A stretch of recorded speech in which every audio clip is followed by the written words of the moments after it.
Welcome in. It is hour number 2 here on a Green and Gold Thursday.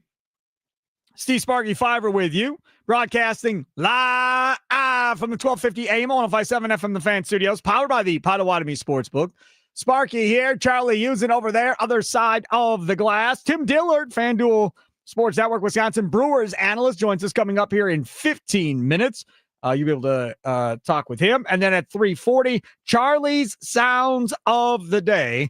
Top 3 clips from around the world of sports. That's your 3 o'clock hour. And again, if you missed the Chris Gizzi interview from earlier today on the Mason Crosby Show, a great interview. They talked about the first game after 9/11, and it's Green Bay, it's Washington, it's prime time, and running out, him holding the American flag and that whole deal. Just really cool story. So considering today is 9/11, if you haven't been paying attention, we'll play that interview back from earlier today with Chris Gizzi coming up at 4:20. You're going to want to stay tuned for that. All right. So the Packers schedule is interesting, right? So you have today and you feel good, right? Your first 2 games of the season are at home at Lambeau Field. Plus, then you make a late trade. So now this allows Micah Parsons to get a little bit more settled in Green Bay, get his bearings about him, getting to know his teammates, the facility, all that stuff. It's actually a blessing for the Packers. They get 2 home games to start. Now, the short week, not so much a blessing. But now you get this long stretch after Thursday. Now you get these additional days for Micah Parsons to get ready for Cleveland. And then the game he really is going to care about, which is that Dallas game Monday night in week 4. You got to make sure he's playing that entire game. I think that's kind of the biggest goal. You need him to have like 3 sacks in that game. You need him to just be a monster, stand on the star at the end of the game. Like, it's just going to be so much fun to see him play Dallas again, that I think that this Packers organization and the coaching staff has to understand that, and has to understand that, you know what? He plays a couple of games. Would you set him against Cleveland? No. I'm not sitting him against anybody because you have to work up his endurance. That's Sunday Night Football, by the way. I said Monday night. Sunday night, the 28th. So this is my question to you as we talk about this schedule. You have Commanders tonight. Then you're in Cleveland on the 21st, Sunday noon kick. Okay, no big deal. Then Sunday night, the following week, again, but that's 7 days, right? So you come back Sunday evening, you're back home probably by like 7:30, 8 o'clock. Then a normal week, then a night game in Dallas, then a bye week. Then out of the bye week, you're home against the Bengals. So you're at home for 2 straight weeks between the bye week and the next home game. Then it's to the Giants. Hold on here. My thing moved. Then it's to the Cardinals for a 3:25 kick. Then it's to the Steelers for another Sunday night game. And then you come home to take on the Panthers and Eagles on back-to-back weeks. My question is, with the Packers having 1 home game in the next 5 after tonight, is this a concern for you as a Packers fan with the way this schedule lines up? It means 4 of the next 5 after tonight are on the road for this Green Bay Packers team. Nicolay Law Fan Talk, text line 414-677-1250, 414-677-1250. Of course, Facebook and Twitter at The Fan Milwaukee. Sound off with a recorded voice message on your Odyssey app as well. Sparky here, Charlie Usen over there, other side of the glass. I will simply say, it don't bother me at all. I'm fine. No reason to freak out. We're good. Now, the reason I say that is because what I was saying when I was reading the schedule, which is those 2 road games, there's not a Thursday after a Sunday road game. That would be a concern. I'd be concerned if that was the case. It's not, though. It's Sunday to Sunday, and then on top of that, it's a night game in Dallas. So I'm good with that, Cleveland to Sunday, or Cleveland to Dallas. Then it's a bye week and a home week. So now you get 2 weeks sleeping in your own bed, practicing and all of that, not having to get on an airplane for 2 straight weeks. And then you get back on the road for 2 weeks after that. Same scenario, Sunday to Sunday. Hey, man, I have no issue with this schedule whatsoever. I like how this sets up for the Green Bay Packers. This does not bother me. No, not really me either, especially considering that this could be the easiest part of the schedule, especially later on the season when you have so many divisional games for this Green Bay Packers team. I mean, you have the Vikings, Lions, Bears all back to back. The Broncos are going to be playing for a playoff spot at that point. Then the Bears again, Ravens, Vikings. I'd rather have, I guess, this type of away stretch this early in the season versus later on in the season where you are a little bit more mixed up. You can get that rest, have some of those home stands against important opponents. I think the only thing that I guess I get worried about a little bit with this is that some of these games against easier opponents become trap games at points here, games like the Browns. And I know yesterday we were talking about that with one of Easton Butler talking about this being a trap game with Cleveland. We just talked about how important this game is going to be for Micah Parsons and for that defense to kind of show up in Dallas. I think that you have to worry a little bit that the rest of this organization, his teammates surrounding him, especially after having more time to play with a guy like Micah Parsons, getting behind a Micah Parsons, are going to take that Dallas game very seriously, and that they may overlook the Browns in order to get to Dallas and say, you know what, we're the guys behind Micah now. We're the ones that want to play for Micah. Matt LaFleur and Jeff Hafley are going to dial up a few more things probably for that defense and for this offense to be a little bit more aggressive. I do think a game like Cleveland could be a trap game. I think the Cardinals and Steelers are better teams than a lot of people give them credit for and are going to be tougher opponents for the Packers than people are going to give them credit for. Yeah, listen, when you look at this Packers team and how this kind of shakes out, this is year 3 with your quarterback. This is year 3 for a majority of his receivers kind of playing at the NFL level. This is when you're supposed to take the next step with this offense. It's supposed to be this year. This is when the receivers are running the right routes, not dropping 100 balls, on the same page with Jordan Love to where, hey, look, I'm going to close my eyes and I know Jaden Reed's going to be right there in 6 yards. That's the type of stuff that you want to see now from this Packers offense. No more miscommunications, no more stupid drops, or at least not as many stupid drops as we've seen in the past. You want to be able to see a rhythm each and every game with LaFleur and Jordan Love to where now there's that synced up chemistry. I promise you, if you were on the field with Patrick Mahomes, they allowed pedestrians on the field, or even if he was mic'd up and was just talking to you in the stands or in your house, right? Before a play comes in Kansas City, I bet you he would be at least 80%, 85%. The variation of the play that Andy Reid would call next before it came into his helmet of he's going to call some variation of this, and this. And then the play comes in, and I bet you money it's pretty much right to what he thought it was going to be, if not the exact play he thought it was going to be. Because they've been together so long, they know how each other think. They trust each other. That's what makes it so great. Peyton Manning and Tom Moore, the offensive coordinator for the Colts back when he was really successful. Tom Moore was on this show earlier this year, last year. This year. Yep. So those two, when they were both together and doing their thing, it was the same thing. It was literally Tom Moore going, here, pick from these 3 or 4 plays on this selection here, and let's roll. And because he knew Peyton was a good decision maker, he knew Peyton knew how to get himself into a rhythm of what he wanted to call, and he let him go. You want to see that now happen with this duo, this combo of LaFleur and Love get on that page. Harbaugh and Lamar Jackson? No, because he's got an offensive coordinator. They keep rotating in and out of there, right? We could talk about Dan Campbell and, it's his offense. Maybe, but he ain't calling the plays. So that means Goff's got to get in line and get on board. That's the one thing I'm back to curious. If this doesn't work out with John Morton in Detroit, does Dan Campbell say, I'm done with this? I'm going to be the play caller, and I'll bring in offensive coordinators, but I'm not giving up play calling going forward with Goff, and we're going to build this together, him and I. We're going to get good, and then I don't got to worry about having to lose guys to be head coaches elsewhere if they decide to leave. A lot easier to replace an offensive coordinator that does not call plays than replacing one that does call plays with a quarterback.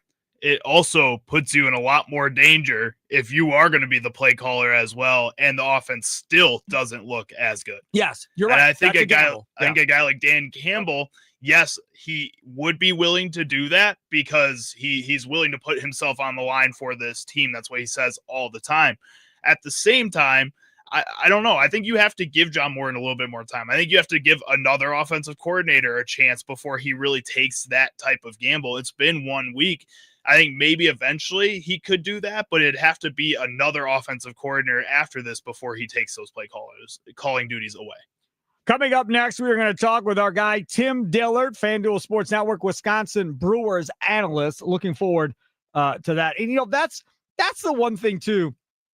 When we talk about this Brewers baseball team, I kind of feel bad. And every time we get to September and they're in the thick of it, I feel bad, right? Because what happens? Everybody's focus during the week goes to the Packers, and the Brewers kind of get left behind is kind of how this whole thing works. And nobody is wrong necessarily for talking a lot of Packers during the season. 24/7 Packers talk every day of the week in the offseason. No, I'll pass. I know that might be the right programming decision, but I pass. I want to talk Brewers, Bucks, and Packers. The Bucks season starts. I want to be able to do Bucks topics. I don't want to be stuck in having to talk Packers 24/7. So it's nice when you sneak in there at Tim Dillard, you sneak in there and Andrew Wagner and these guys guaranteeing you some Brewers talk. And then, of course, on this station, we have the leadoff show, powered by the Potawatomi Sportsbook with Tommy Wirtz, 1 hour before each and every game. Speaking of that, tomorrow, Wisconsin Sports Daily and the leadoff show, both on the road at Camp Bar in the 3rd Ward. So if you're in the area of Camp Bar in the 3rd Ward, come by, say hi to myself. Say hi to Tommy Wirtz. We'll be there from 2 until 7. I'll be there from 2 to 5:30. The show will go an extra half hour. And then the leadoff show will start at 5:30, taking you up to first pitch just after 7 o'clock. Brewers in St. Louis against the Cardinals. Home against St. Louis. Yeah, home against St. Louis coming up tomorrow night at American Family Field. So again, up next, we'll talk with Tim Dillard. Time now for your fan weather forecast brought to you by Utke Heating and Cooling. 70 degrees, partly cloudy skies right now, and a low tonight, and clear skies, by the way, a low tonight of 55.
Welcome back. It is Wisconsin Sports Daily, served up by Wendy's, live on 1250 AM, 105.7 FM, the Fan Studios. Powered by the Potawatomi Sportsbook. Sparky here. Charlie using other side of the glass. We'll be joined momentarily by Tim Dillard, FanDuel Sports Network, Wisconsin Brewers analyst. Looking forward to chatting with him. If you love Wendy's classic chocolate, vanilla frosted flavors, some big news. There are all new Frosty Swirls and now Frosty Fusions.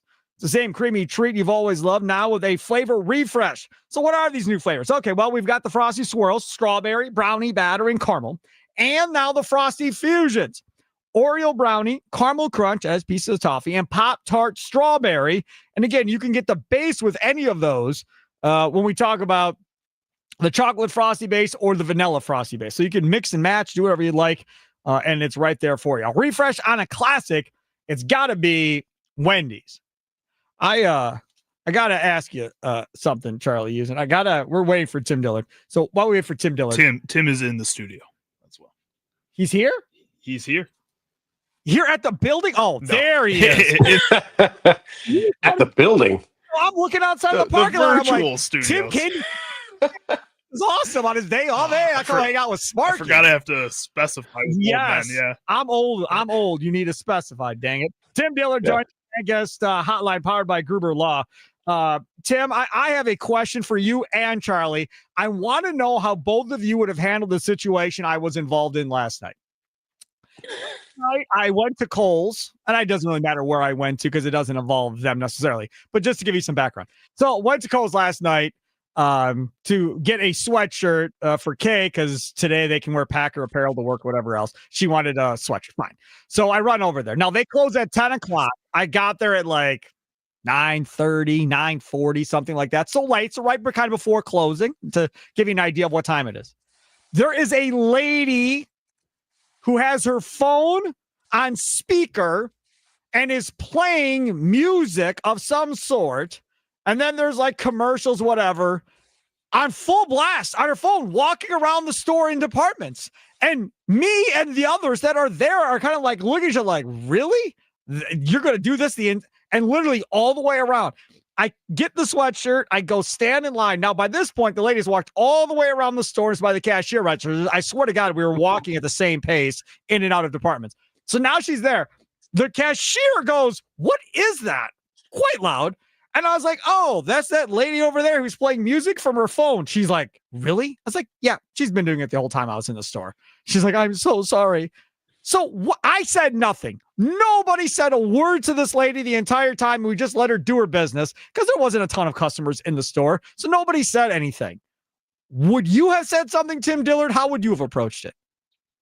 I would not have said anything. Who knows? You would have just let her go. Yeah, why not?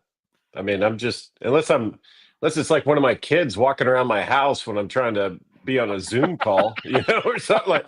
It's a store. I don't care. I mean, everybody probably would appreciate, headphones or something like that, but maybe she was there to buy headphones, and so, or maybe she had headphones in and thought she was Bluetoothed up. Sometimes you feel like you're hooked up and maybe you're not. So all right. Maybe she just did not want to miss a song that was coming on the radio or whatever. I don't know. Man. It just went after like 15 minutes in the store. It wasn't a song. We listened to like 12 songs. Charlie, I'll be honest, I don't spend 15 minutes in too many stores. I don't know. Really? Sounds like it took you a long time to find what you were looking for. Man, like I go to Gertie. We went to Gertie Mills a couple months ago. We were there for 4 hours. That's insane. Look at Tim Dillard's face on YouTube right now. It's 4 hours. Insane. There's not many places I want to spend 4 hours. 4 hours walking around shopping with a 3-year-old, a 9-year-old, and then me and her. Yeah, 4 hours. So that's real. Charlie, would you have said something? No, probably not. I don't like confronting people. We're all wusses then. I don't like I was just checking. Causing issues. I know I'm a guy who could probably deal with a lot of issues. I'm a larger man, but at the same time, I don't want to get into any issues. So I avoid just any confrontation usually. Yeah, exactly. I'll say this too. I have 3 kids and that we've done the traveling thing where we've been on a plane and our toddlers are crying or screaming or whatever. So you either go one or two ways. Either that just drives you insane now into eternity, or like me, I'm kind of used to it. just because I went through it for so many years, that if I'm on a bus, if I'm on a plane and somebody's kids are going crazy, which is similar in the vein of what you're talking about, where That's there's a grown loud adult. music in a Yeah. space. Yeah. Yeah. I mean, it's white noise to me. Like I don't even hear it. It doesn't bother me anymore. It's just, if you live enough life experience, I don't feel like stuff like that should really just bother you all that much. But I know what you're saying. In a public space, yeah, maybe put some headphones in, but who knows? We don't know what that lady was going through or I've the got situation she had. 20 going on 21. I had an 18-year-old, a 9-year-old, and a 3-year-old. So I've lived life, and I'm You telling got you, it. I was bubbling up, and I could feel the heat rising in my face because this lady, I swear to you, was following me around the store, and I was losing my mind.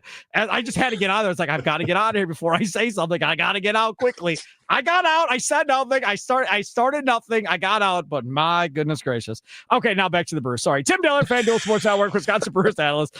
Follow him on Twitter at Tim Dillard. I tweeted that out last night, and everybody starts tweeting me back with experiences that they've had in public places about people doing similar type stuff. So clearly she's not the only one. Okay, so this Brewers team, as we sit right now, is in a situation where they're trying to give, it seems like, every starter an extra day of rest and kind of getting out of the routine a little bit. Not being in that routine, getting that extra day of rest, how much do you think that messes with a pitcher, if at all, as we go through the month of September here?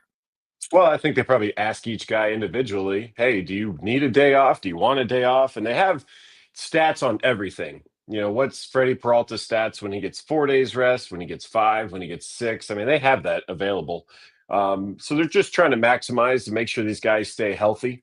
But it's going to be on an individualized basis. That's why they wait to see who they're going to announce in what order, because some guys are like, no, keep me on whatever rest, and they can kind of flip-flop accordingly. But I think they are in a good spot where they can afford to do this. Think about those teams that are on the fringe. They have to get their guys, their studs out there nonstop to make sure they have the best chance to win some games when there's only 15 games left in baseball. So I mean, the Brewers, if they want to do that to keep their guys healthy, I don't think it's going to mess with pitchers too much. They throw enough bullpens and flat grounds, and especially when the guys are adding up and having 100 innings, 150 innings. These guys know what they're doing.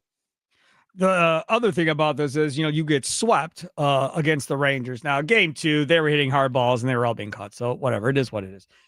Then yesterday, they had some opportunities and couldn't take advantage of it or whatever. But having said that, I think while every game counts the same, and I understand that, and I've heard that my whole life, a game in April is one just like a game in September is one, fine. But the amount of pressure that comes with being in September in a race is a little bit different than in April when there's not a race, because obviously baseball players can't be on a roller coaster like us fans where every win and loss dictates your mood for the rest of the day. So you have to be more even keel. But in this situation where they're so far out in front and you get swept in September, probably has more of a feel maybe of April than it does if you're in the thick of a pennant race and just gave it back a game or two. Yeah, if you go by straight up statistical equations, right, with the math, the math wasn't mathing just because the Rangers hadn't been playing that great. They had lost like all of their studs in the last couple weeks, and the Brewers just came off of destroying the Pirates in 3 games. So you're like, everything was adding up to the Brewers to come in and be a wrecking ball against the Rangers, but that just wasn't the case. They played really good baseball. I watched all 3 games because I was there. Brian Anderson and I were just like every inning going, man, the Rangers they're better. They're better than I guess were advertised. And you weren't expecting that from some of the younger players when someone like Corey Seager and Marcus Semien are hurt. And they had a couple of heroes, and their pitching staff was actually phenomenal. They gave up some laser beams, but every single time somebody was, there to catch it. Freddie Peralta had a great line post-game interview where he was just like, hey, we just beat the Padres 3, and then we just got beat 3. He's like, sometimes that happens. Doesn't mean we're not playing hard. So that's what I chalk it up to. Rangers played some good baseball. Yeah, that Pirate sweep was nice. Takes a little bit of a sting, I guess, off of this. A pressing question. Jake Berger, Rowdy Tellez, same guy? No, you mean like I swear to God, Jake Berger came up to bed. I was like, damn, he looks like Rowdy Tellez a lot. And then Rowdy Tellez came up, and then Charlie, my producer's like, you're right. They kind of do look a lot alike. Yeah, there's some resemblance there. Sure. But, one's lefty, one's righty. Yeah. And if you know baseball, then you can completely tell them apart. But Right. I know what you're Yes. saying. Guys that can swing the bat and looking to do damage. Yes. Yeah, I was surprised. What Rowdy only got one at bat, I think, in that series. Which, yeah, I was I was surprised. I thought he'd at least get a start at first base. Somewhere in the series, but didn't. But Berger, I mean, he was the difference maker in yesterday's game. Couple of bombs. Wow. Yes. And that's the other thing I want to get into. And I'm sure if you had the answer to this, then you could fix it. So I understand. But I understand 30 scoreless innings, which is remarkable for Freddie Peralta. It doesn't happen every day. Then that's broken up by Berger's solo home run that he has. And we love Freddie Peralta, and the stats look great. And he's like, what people think he's like third or fourth in the Cy Young voting or whatever people are guessing at right now for Peralta, which is all great. And I get that. But I'm telling you, as a fan, I get so frustrated when you look up somewhat consistently with him and we're in the fourth inning and we're already at like 80 pitches and the opposing pitcher might be at like 60 pitches or something like that. And it's like, damn, like he's good and he doesn't give up runs, but you just can't get the length out of him like you would out of that guy that's the leading guy in the rotation. Is there philosophy? Is there something that you can point out with Freddie of why it seemingly consistently gets to that? Yeah, great question. He'll throw 100 pitches and go 5 innings, and some pitchers are they're just like that.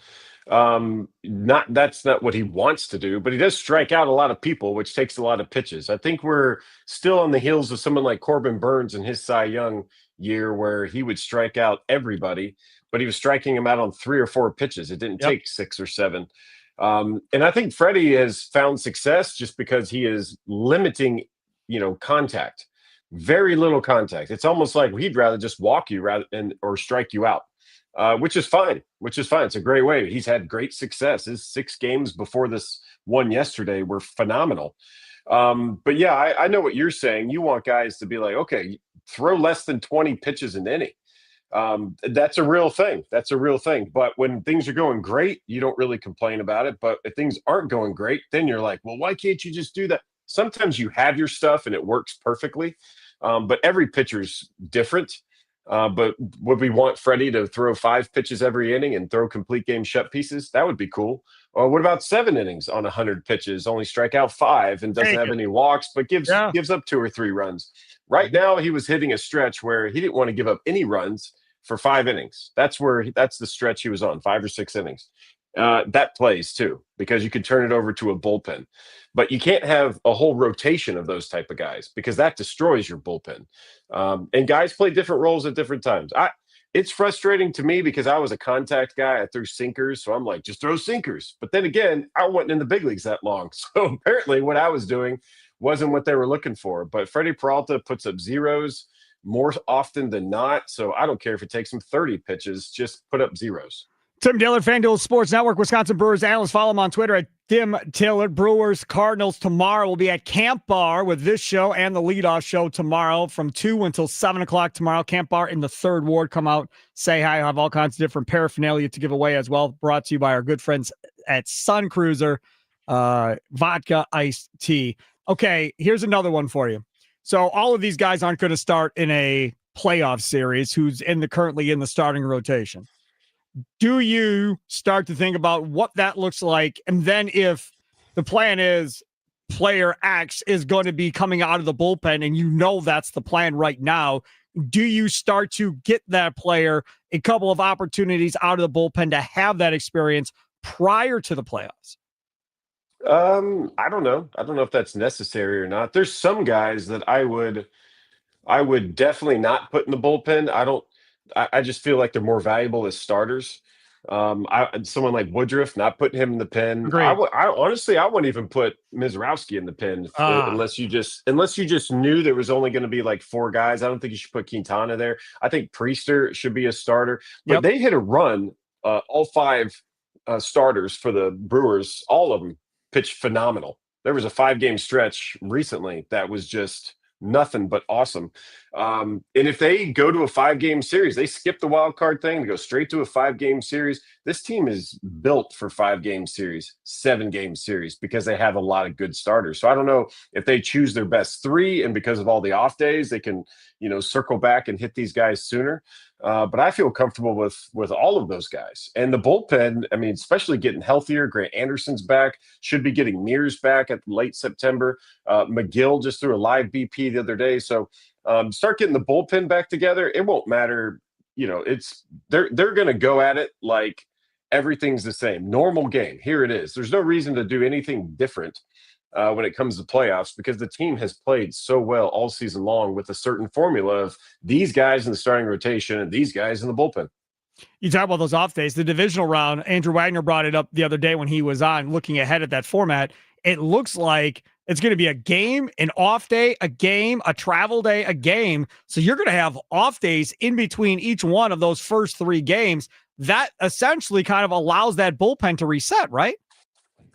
Definitely. And that's why another reason. Why would you want to put somebody in the bullpen if you don't have to in that way?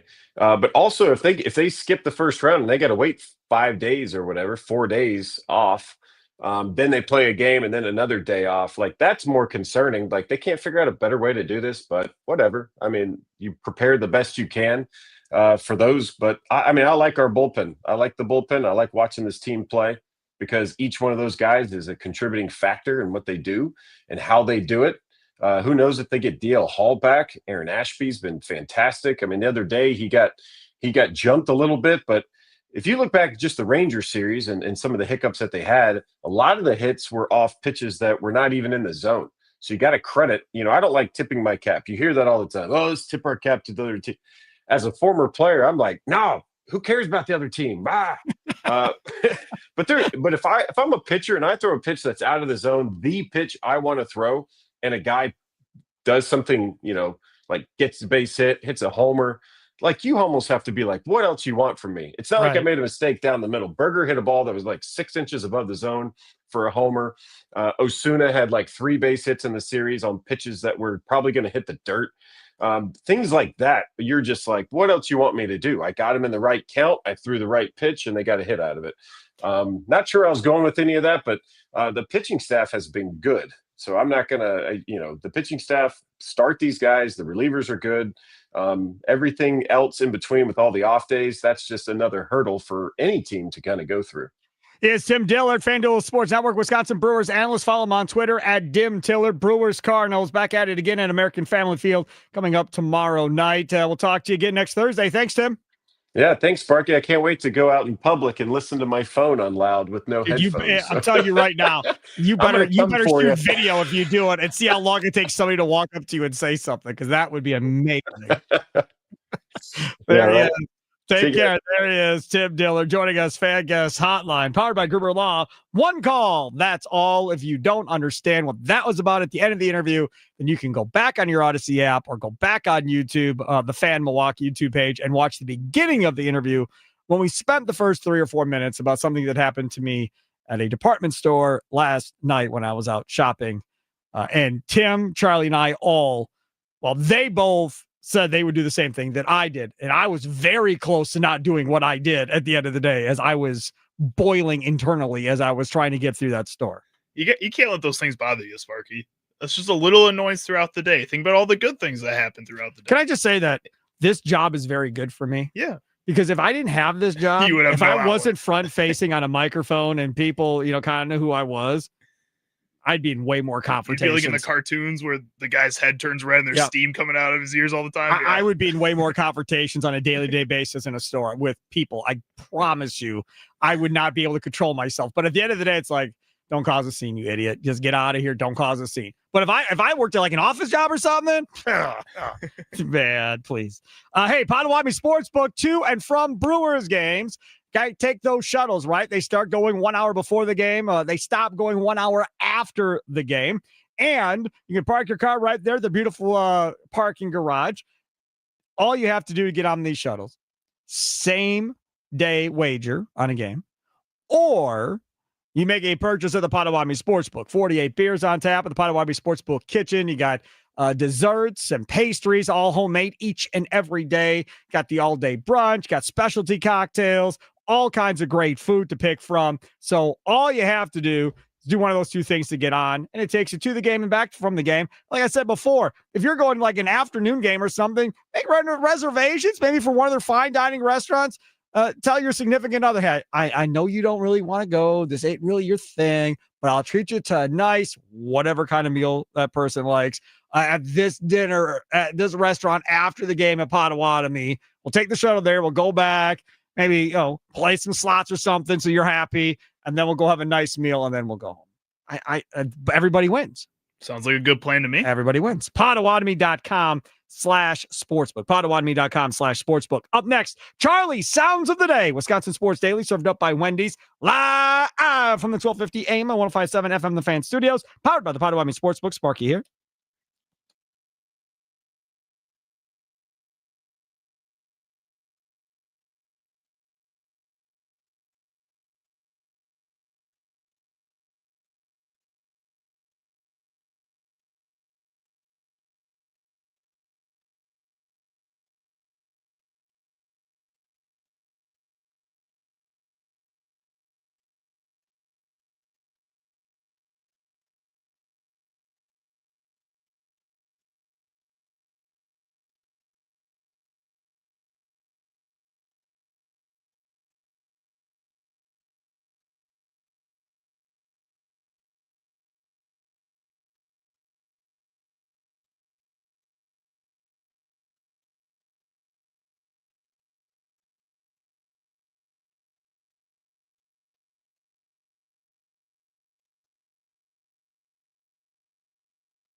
Welcome back. It's Wisconsin Sports Daily, served up by Wendy's. Steve Sparky Fifer with you, Charlie Usen, other side of the glass, on a Thursday, September 11th.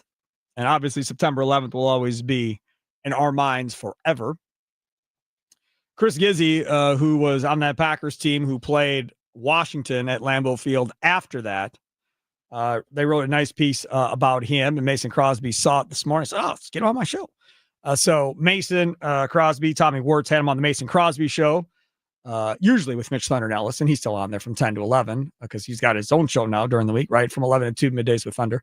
And so Chris came on and talked about that whole experience of holding that flag and running out of that tunnel at Lambeau and all of that. And it was just a great interview. And I was like, this is too good not to play again for people that may have missed it while they were at work. So 422, we'll play back the Chris Gizzy interview with Mason Crosby and Tommy Wirtz. Stay tuned for that. All right, now let's get to this.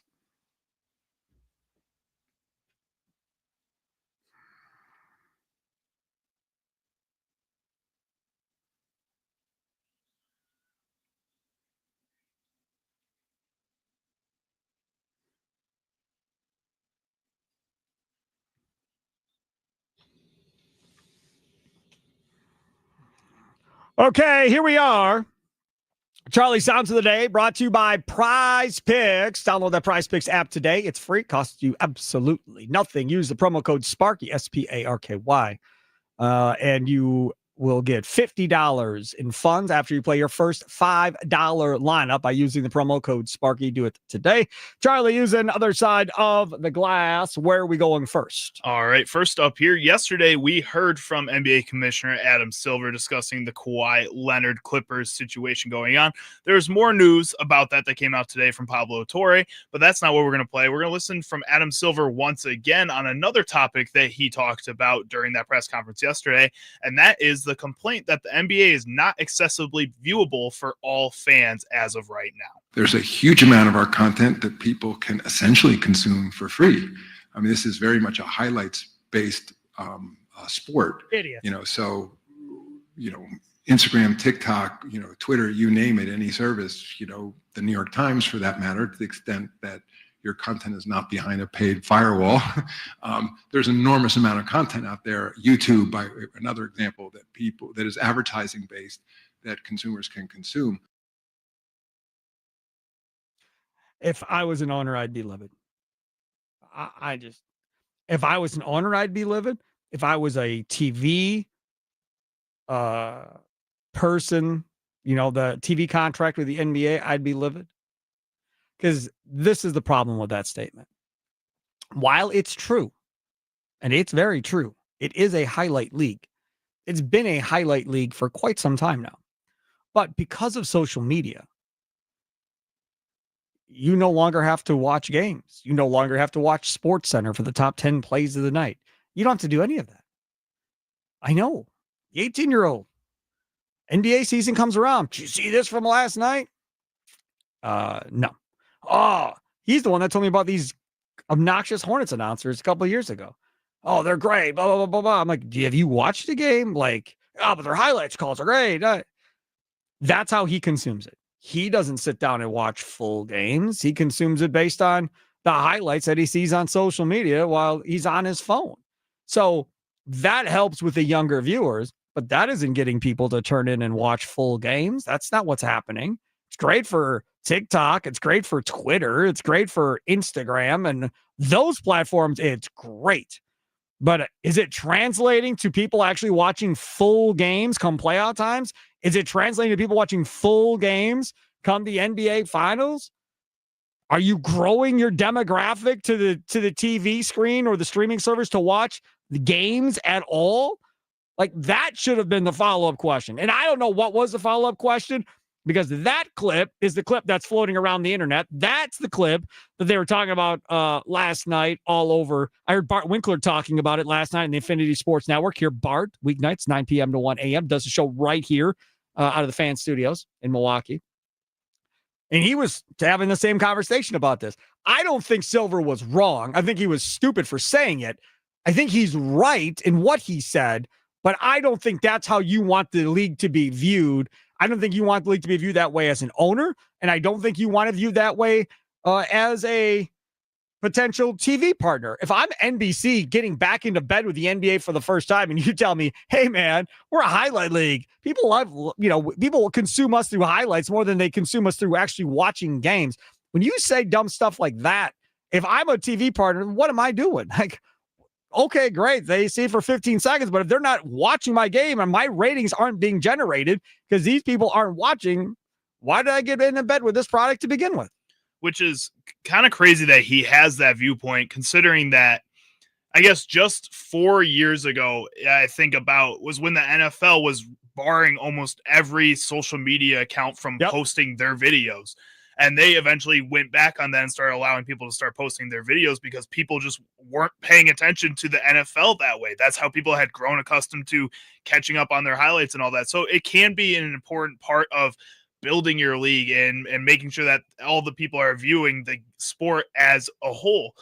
But at the same time, I don't know. All this says to me is that what Adam Silver just said is that the NBA could be free. Like everybody should just be able to watch the NBA then. And that we're choosing to make it harder for you to watch the NBA when I'm telling you there's multiple ways that you can already watch it for free. But you're not watching it for free. You're not watching watching it for free, which is dumb. Yes. Which is just dumb. This is Adam Silver. You're saying that you could put the full games out there basically if you wanted to. I'm telling you right now, if you wanted to grow a fan base in this state, move it to free TV. And I understand it's a lot harder to do to build a statewide TV network that's not on cable, but that's on over the air, to go to Green Bay to get that market, to go to Madison to get that market, to go to La Crosse to get that market, to go to Wausau to get that market, to get all of these markets and their local stations to all buy in to carry Bucks basketball, or all buy in to carry Brewers baseball. And you don't need an antenna. You don't need all of this stuff. Well, maybe you need an antenna, but you don't need cable. You don't need satellite. I don't need a streaming service. It's all right there. That would be the quickest way to expand and grow your audience more than anything else. Because whether they want to believe it or not, there are a lot of people still that do not consume all these apps, do not pay for all of these apps, will not go spend large amount of money on satellite or cable TV, and are still in their little cocoon. Or people that are retired and are on a limited income. They can't afford to spend all of this money. They might be lifelong Brewers fans or Bucks fans or whatever the case may be, and now can't afford to actually watch them on TV or anywhere else. I would say the other thing you could do, if you don't want to put it on cable and you still want it to be more accessible to maybe a younger generation that doesn't have TVs, doesn't have cable, stuff like that, is throw it on YouTube. Do what we're doing. Get all your own sponsorships. Get people to buy into the YouTube stream. That way, a professional NBA team, people will come to watch it on YouTube. You will make revenue growth on YouTube. You can do all these things through that streaming platform as well and have it be free. And I know there would be other issues with other teams and the rights that they have to them and getting those contracts for each of these 82 games. And I don't think the NBA would like that very much if you were live streaming your games for free on YouTube. But you'd get a hell of a viewership from that. Yes. There'd be a lot more people watching on there. And that's probably the easiest platform for multiple generations to all use at the same time. Totally agree. And whether or not we ever get to that, I have no idea. Charlie, what's next? Next up, we're going to hear from our friend Jason Timpf, a host of Hoops Tonight. He got killed the other day on social media. This is probably why he got the Giannis killed. clip. Yes. I want to start with why I have Giannis ranked. I like Jason. Shea and Luka are both better offensive players. The case for Giannis, when he was considered the best player in the world in 2021, it's centered around like an overwhelming physical dominance. While he's made some slight improvements on offense, which we're going to discuss, he's actually regressed quite a bit as a physical force. But he's added enough polish and change of pace and overall just understanding of the game that I actually think he's a better offensive player than he used to be by a small margin. The only reasons he's slipped to the bottom of this tier for me center around overall reliability with all the mileage on his body as he enters into his 30s and his inconsistent defensive effort relative to his apex 5 years ago. But to be very clear, Giannis is still very much on that very short list of guys in this league that are indomitable forces of nature. And he has a very good case to be as high as number 2 on this list. Him being at number 4 is as much a testament to the depth of superstar talent that we have in this league as anything else. He got killed by Bucks fans. What are y'all arguing about? I'd like to know. What are we arguing about? Listen, his offensive game is different. It has changed. That mid-range jumper that he has added, which I love, has taken away the bull just running down the lane and drawing a million charging calls and trying to run over people and get himself hurt and them and everything else. That's not the same guy as he was. Does he still do that? Yes, he still does that. Because he doesn't do that, does that make him less great in my mind? No, it doesn't. And like Jason said, it does make him probably a little bit better of an offensive player than he was before, because he's got more things than he can do than just run at the rim and dunk the basketball. So I think that's true. The defensive side of where his apex was 5 years ago to where it is now. Charlie and I have talked about this over the last year on this radio station about his defense not being the same as it was as well. And when we talked about it before, Charlie was like, hey, man, you need some type of defensive player up there at the guard position to put him in a better position to do what he does. And that was the issue, again, when you had Damian Lillard at the point.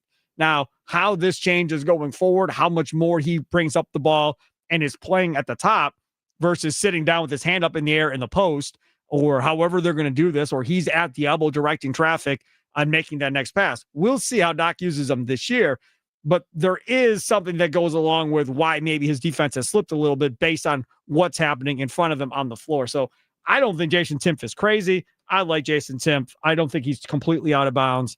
And again, it's not like he said he was the 30th ranked basketball player in the world. He's got him in the top 4. That's still pretty damn good at the end of the day. The Luka thing, I struggle with a little bit just because Luka hasn't been in shape and everything else. And while Luka is a damn good ball player, and if he stays in shape, will be even better than he was. I'm not a big Luka defender. I mean, is he a great defender? I don't view him as a good defender. Not a great defender, that's for damn sure. So I'm not there on that. Shai Gilgeous-Alexander, fine.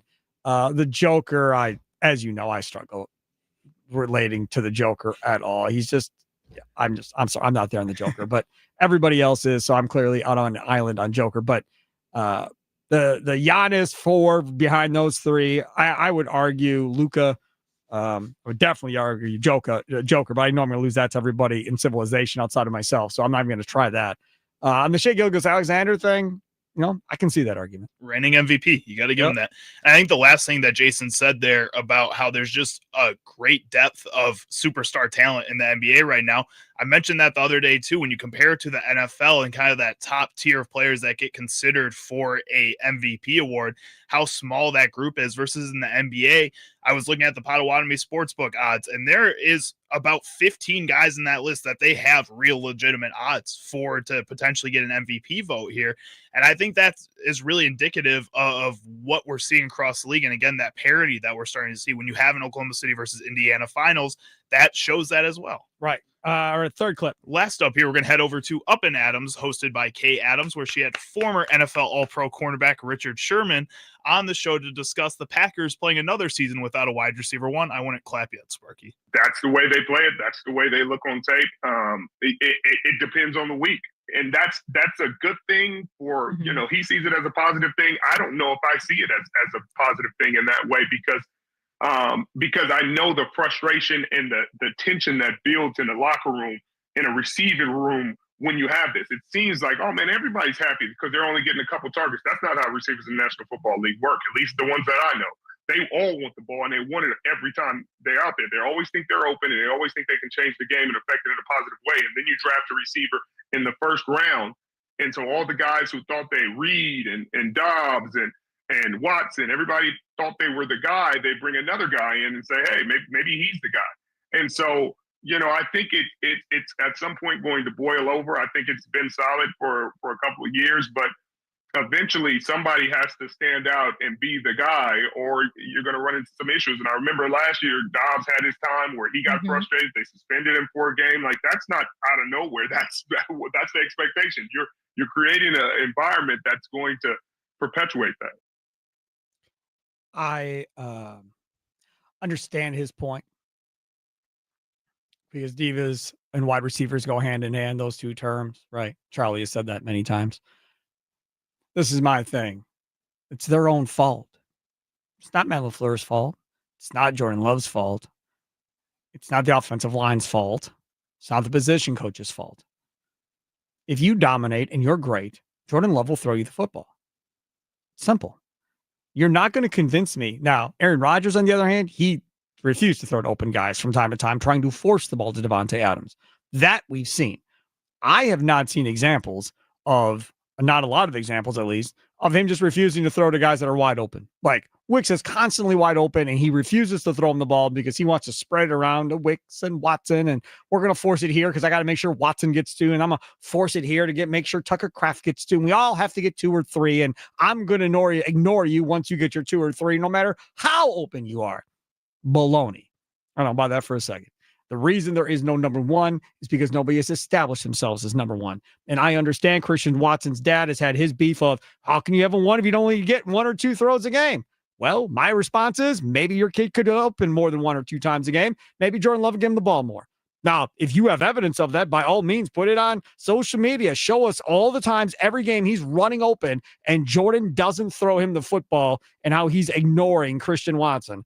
Like, I don't believe it to be true. I think Jordan Love, for the most part, is going to throw it to the open guy regardless of what the name says on the back of the jersey. And if there is somebody constantly running open, I think he's going to get that player the ball at the end of the day. You just need to step up. If you want to get more targets, if you want to be recognized more as that wide receiver 1, be better. Like, that's all it is. And right now, the Packers are playing under this impression that they have a prime New England Patriots wide receiver core, where it's a bunch of guys that all will be able to step up if you need to, but you don't need a number 1 wide receiver. If you feel like that's not the case, then prove that that's not the case. Like, separate yourself from that pack, because Jordan Love can need it, because Jordan Love's not prime Tom Brady with those receivers right now. Yep. And if you feel like he needs something more than that, then be that one that is more than that. And what we saw in the preseason is that Matthew Golden seems like he wants that and is starting to get there. He's going to start getting those targets here pretty soon. That first game, I don't think is indicative of what we're going to see for the rest of the season. I think as long as a player wants it, they'll get it from Jordan Love. The counter argument to this obviously is, if you wanted to develop a 1, you would call more plays where that player is the number 1 player in an option. Because Jordan Love is going to make his progression of reads, right? So if Christian Watson is the 1 on this play, that's where he's looking first. If the next play call comes from Matt LaFleur is Romeo Doubs is the 1, that's where he's going to look first. If the next option after that is Tucker Kraft, that's where he's going to look first. Now, Matt LaFleur knows the answer to that more than Richard Sherman does, more than I do, more than Christian Watson's dad does. So he knows what he's doing. If he doesn't trust anybody more than the next because he doesn't think anybody is that dominant player, then yes, he's going to continue to rotate. But when they had Devontae Adams, didn't they get the ball to Devontae Adams? Yes, they did. He was the coach, right? Yeah. Just checking. Coming up next on the other side, Green and Gold Update Plus. We'll hear the Mason Crosby interview from earlier today with Chris Gizzy on the Mason Crosby Show with Mitch Thunder and Ellis, presented to you by Verizon. Play that back for you coming up at 4:20. Things that we missed on today's show to wrap it up. Plus, we'll get to our predictions. More college basketball players are in trouble as well. So lots to get to there. It's Wisconsin Sports Daily, served up by Wendy's, live from the 1250 AM 105.7 FM, the Fan Studios, powered by the Potawatomi Sportsbook. Packers Commanders tonight. After the game, you make the switch to the Green Bay Football postgame show right here on the Fan with Tommy Wirtz, myself, Ryan Wood, Green Bay Press Gazette, Packers beat writer, joins us in every postgame show. We'll hear from the players in the locker room, Matt LaFleur, Jordan Love. Take your calls, your tweets, all that fun stuff after every game all season long. Plus, we're streaming that bad boy on YouTube as well. Search The Fan Milwaukee.